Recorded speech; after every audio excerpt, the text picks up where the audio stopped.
Hello everyone. Today we will start our chapter 2 of macroeconomics, that is basic concepts of macroeconomics. Right? So first topic is domestic territory और economic territory. यानी कि हम domestic territory या economic territory किसे बोलते हैं? तो domestic territory या economic territory वो political frontier होता है जो आपकी country का होता है. We can say that the domestic territory means the political frontier of a country. यानी कि हमारी कंट्री के पॉलिटिकल फ्रंटियर्स में जितना भी सेक्शन आएगा वो सारे सेक्शन हमारे क्या कहलाते हैं? डोमेस्टिक टेरिटरी या इकोनॉमिक टेरिटरी.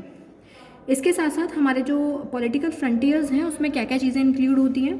उसमें इंक्लूड होता है, हमें पता है कि हमारी जो कंट्री है उसके आसपास पानी है, यानी कि जो इंडिया है उसके तीनों तरफ क्या है? सी है, राइट.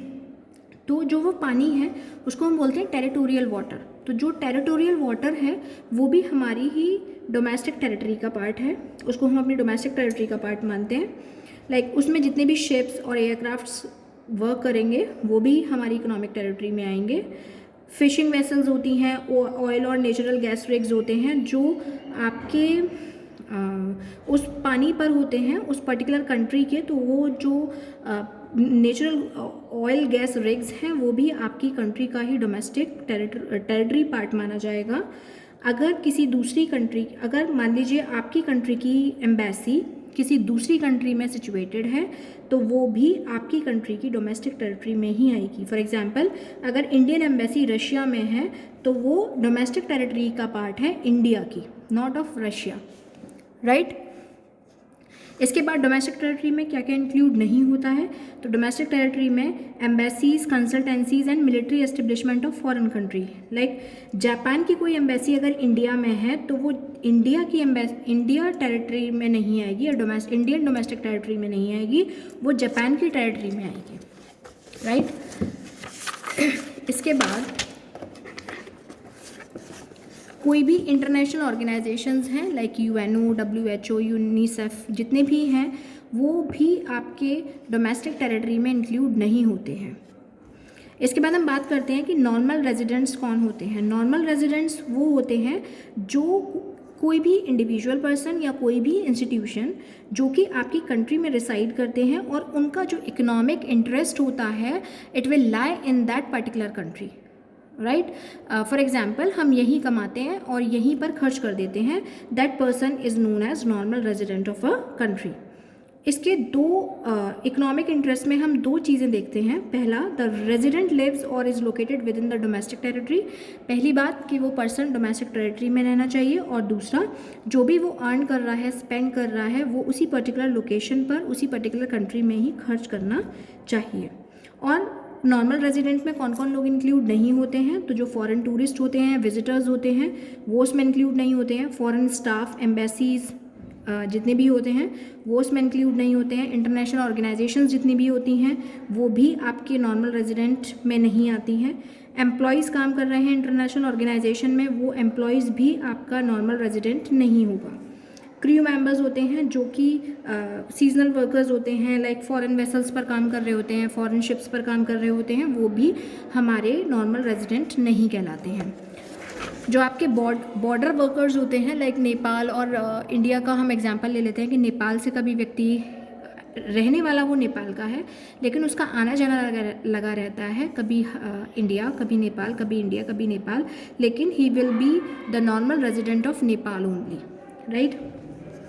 इसके बाद हम सिटीजनशिप की बात करते हैं. सिटीजनशिप और नॉर्मल रेजिडेंट में डिफरेंस होता है. जो सिटीजनशिप होती है वो क्या होता है, जब पर्सन किसी भी कंट्री में बॉर्न होता है, जन्म लेता है, वो उस कंट्री का सिटीजन हो जाता है, उसको वहाँ की सिटीजनशिप मिल जाती है. या फिर सेकेंड थिंग, अगर वहाँ की जो लॉ है वो अलाउ करता है that that person is the citizen of that particular country, then we should consider that person as a citizen of that country, right.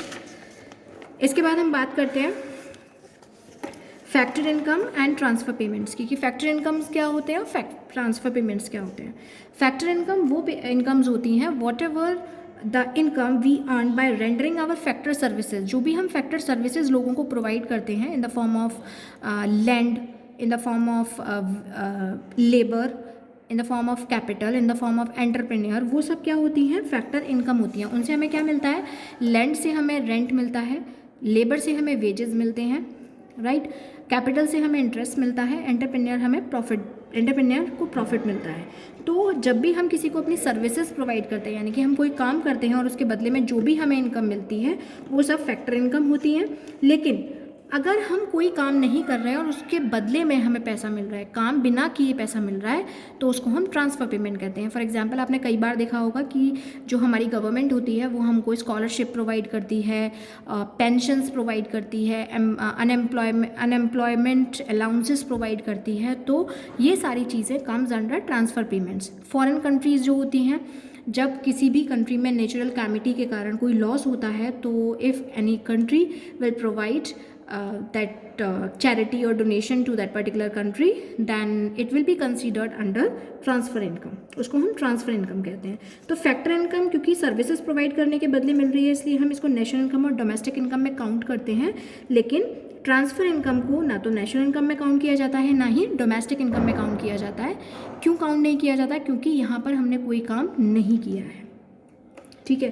Factor income एक अर्निंग कंसेप्ट है, यहाँ पर हम काम कर कर कमाते हैं। ट्रांसफ़र पेमेंट जो है वो रिसिप्ट कंसेप्ट है, यहाँ पर सिर्फ हमें मिलता है, राइट। इसके बाद हम बात करते हैं फाइनल गुड्स और इंटरमीडिएट गुड्स की। फाइनल गुड्स बहुत सिंपल है। फाइनल गुड्स वो गुड्स होते हैं या तो हम अपने सेल्फ कंजम्पशन के लिए या फिर हम फर्दर इन्वेस्टमेंट के लिए किसी भी चीज़ को कंज्यूम करते हैं, उसको हम बोलते हैं फाइनल गुड्स, राइट। जैसे goods purchase by consumer house hold, अगर हमने कोई भी सामान परचेज़ किया, लाइक मिल्क है, बिस्किट्स हैं, वो हम अपने लिए परचेज़ कर रहे हैं अपने फॉर सेल्फ कंजम्पशन, तो वो फाइनल गुड में होता है।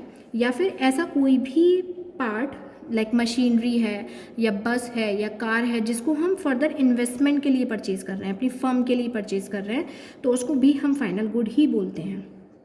इंटरमीडिएट गुड जो होते हैं वो आइदर फॉर रीसेल और फॉर फर्दर प्रोडक्शन, या तो वो रीसेलिंग के लिए बनाए जाते हैं या वो फर्दर प्रोडक्शन के लिए बनाए जाते हैं। सेम ईयर में ही उनका यूज़ किया जाता है, उनको हम इंटरमीडिएट गुड बोलते हैं, राइट। जैसे गुड्स परचेज फॉर रीसेल, अगर मैंने कोई भी मोबाइल ख़रीदा और उस मोबाइल में, I am a mobile dealer and I have purchase a mobile, तो मैं उस मोबाइल की डीलर हूँ और वो मोबाइल मैं बेचने के लिए परचेज़ कर रही हूँ, तो वो मोबाइल एक इंटरमीडिएट गुड कहलाएगा, राइट। और जो गुड्स होते हैं जो फर्दर प्रोडक्शन के लिए यूज़ किए जाते हैं, लाइक मैं किसी भी स्वीट शॉप पर काम करती हूँ, मैंने कहीं से शुगर ख़रीदा, तो मैं शुगर को स्वीट बनाने के लिए काम में लाऊंगी, यानी कि फर्दर प्रोडक्शन होगा उस शुगर का, तो वो भी इंटरमीडिएट गुड्स में ही आते हैं, राइट। जो आपके इंटरमीडिएट गुड्स होते हैं वो इंटरमीडिएट गुड्स कभी भी नेशनल इनकम काउंट करने में या डोमेस्टिक इनकम काउंट करने में कैलकुलेट या कंसीडर नहीं किए जाते हैं, जबकि जो फाइनल गुड्स होते हैं वही कंसीडर किए जाते हैं। ऐसा क्यों होता है? क्योंकि अगर हम इंटरमीडिएट गुड को भी काउंट करेंगे तो और फाइनल गुड को भी काउंट करेंगे तो उसी चीज़ों से शुगर वगैरह से सबसे मिलकर आपकी जो स्वीट है वो तैयार हुई है, और जो स्वीट की फाइनल जो प्रोडक्ट है उसमें भी जो शुगर है उसका पैसा इंक्लूडेड है, तो वो डबल काउंटिंग की प्रॉब्लम आ जाती है। तो उस डबल काउंटिंग की प्रॉब्लम को अवॉइड करने के लिए हम सिर्फ फाइनल गुड को ही नेशनल इनकम या डोमेस्टिक इनकम कैलकुलेट करने में कंसीडर करते हैं, इंटरमीडिएट गुड्स को कभी भी कंसीडर नहीं किया जाता है, राइट। तो this is sufficient for today and rest I will tell you tomorrow.